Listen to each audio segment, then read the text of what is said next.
رات کے پیٹ میں، رات کے درمیانی حصے میں تہجد اصل میں جسے کہتے ہیں وہ نہیں ہے کہ جو عام طور پر لوگ فجر سے کچھ دیر پہلے جاگ گئے اذان سے اور جلدی سے 8 نفل پڑھ لیے، یہ تہجد نہیں ہے۔ یہ تو فجر کا ضمیمہ بنا لیا، ہاں نوافل ہے، عبادت ہے، اس کے بھی جو اس کے برکات ہیں وہ ظاہر ہوں گی، جو اس کا ثواب اور اجر ہے اللہ دے گا۔ لیکن اصل میں جسے تہجد کہا جاتا ہے وہ رات کو سو کر پھر اٹھنا، نیند کو توڑ کر،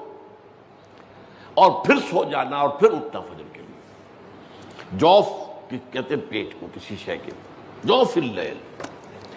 رات کے بطن میں، رات کے درمیان میں، یعنی نصف رات گزر جائے اس وقت سے انسان جو ہے وہ نماز پڑھے، اور پھر ثلث رہ جائے تو پھر جاگ جائے، پھر سو جائے، اور پھر اس کے بعد اٹھے فجر کے لیے اور سنتیں پڑھے اور آئے مسجد کے اندر۔ تو یہاں آپ نے فرمایا وَصَلَاةُ الرَّجُلِ فِي جَوْفِ اللَّيْلِ، اور اپنے اس قول کے لیے حضور نے آیتیں تلاوت فرمائی، وہی دو آیتیں۔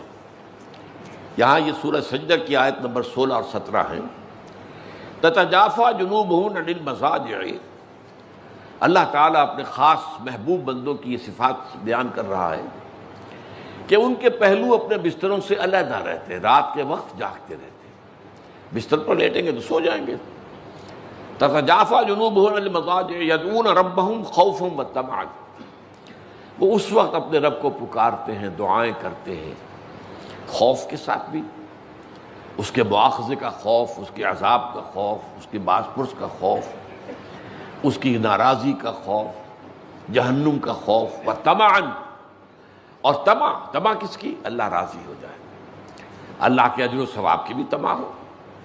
لیکن سب سے بڑی طمع کیا ہے؟ اللہ مجھ سے راضی ہو جائے۔ اس لیے سب سے اونچا مقام یہی ہے، رضی اللہ عنہم ورضوا عنہ،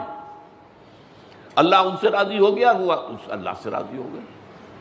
یہ باہمی رضا ہے، بندہ اپنے رب سے راضی رہے، وہ ہے کہ تسلیم و رضا، جو بھی دنیا میں آ رہا ہے اس پر شکوہ، اللہ کا شکوہ زبان پر نہ لائے۔ جو بھی آ رہا ہے یہ میرے رب کی طرف سے ہے، وہ میرا مولا ہے، آقا ہے، دوست ہے، میرا خیر خواہ ہے، اسے معلوم ہے کہ اس شر کے پیچھے کون سا خیر آ رہا ہے، مجھے کیا پتا، مجھے تو شر نظر آ رہا ہے، خیر تو نظر نہیں آ رہا۔ اس لیے فرمایا گیا کہ ہو سکتا ہے عسیٰ ان تکرہوا شیئا وہو خیر لکم، وعسیٰ ان تحبوا شیئا وہو شر لکم، واللہ یعلم وانتم لا تعلمون، ہو سکتا ہے تمہیں کوئی چیز بری لگے حالانکہ اسی میں تمہارا خیر ہو، عین ممکن ہے تمہیں کوئی چیز اچھی لگتی ہو حالانکہ اس میں تمہارے لیے شر ہے، اللہ جانتا ہے تم نہیں جانتے۔ اس کیفیت کے اندر دنیا کی زندگی گزارے، اللہ تعالیٰ آخرت میں اسے راضی کر دے گا، اللہ اس سے راضی ہو جائے گا۔